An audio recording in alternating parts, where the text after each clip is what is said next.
And ఇది మోతుకు చెట్టు. మోదుగ చెట్టు అంటే ఇది కాదండి, ఇది వేరు ఇది వేరు. వీటిని మోదుగ పూలు అంటారు.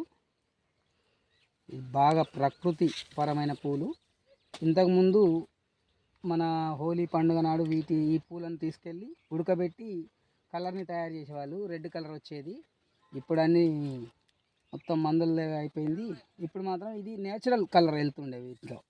ఈ మోదుగ చెట్లు ఇస్తారాకులకు కూడా ఇవే వాడతారు. మోదుగాకులు మనకు ఐడియా ఉంటుంది. చూడండి ఎంత అందంగా ఉన్నాయి.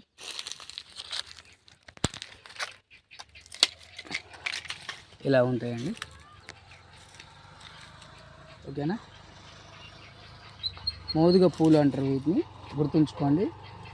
వీటితోని నేచురల్ కలర్, ప్రకృతి సిద్ధమైన రంగుని మనం వీటి నుంచి పొందవచ్చు. వీటిని ఉడకబెడితే రెడ్ కలర్ వస్తుంది. ఇంతకుముందు పల్లెటూళ్ళల్లో ఎక్కువ శాతం ఇవే వాడేవారు. ఇప్పుడు జస్ట్ ఇంత కలర్ వేసేస్తే ఇంత కలర్ అయ్యేటివి వాడుతున్నారు. కాకపోతే ఇది ఆరోగ్యానికి కూడా చాలా మంచిది. ఇక ఈ మోదుగాకుల గురించి మీకు చెప్పనవసరం లేదు. ఇవి అండి ఆకులు. ఇవి లేతగా ఉన్నప్పుడు మనం ఇస్తారు కట్టలు. ఇప్పుడు అన్నీ ప్లాస్టిక్ వచ్చేసినాయి. కాకపోతే ఇంతకుముందు పెద్దవాళ్ళు ఇవి కుట్టి వీటిలో భోజనానికి వచ్చిన వాళ్ళకు భోజనం వడ్డించేవారు. అది చాలా మంచిది, ఆరోగ్యానికి కూడా మంచిది అలాంటి ఆకులలో మనం తింటే. కాకపోతే ఇప్పుడు అన్ని ప్లాస్టిక్ వచ్చేసినాయి, రోగాలు కూడా మనం తొందరగానే కొనుక్కుంటున్నాం. అలాంటివి కాకుండా ఇలాంటివి ఎక్కువ యూజ్ చేస్తుండే పల్లెటూళ్ళలో. ఇప్పటికి కూడా కొందరు వాడుతున్నారు. అఫ్కోర్స్ మా డాడీ కూడా ఇస్తారాకులే కుడుతూ ఉంటారు.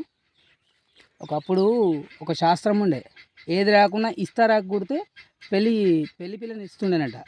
ఇప్పుడు అది పోయింది. ఇస్తారాకు కుట్టేస్తే చాలు అంటే దాని అర్థం అవి కుట్టుకొని అయినా బతికేవాడు అనే విధంగా అమ్మాయినిచ్చి పెళ్ళి చేసేవారు. ఇప్పుడు అదంతా వెళ్ళిపోయింది. ఇవి మోదుగాకులు, ఇవి మోదుగ పూలు. ఓకేనా.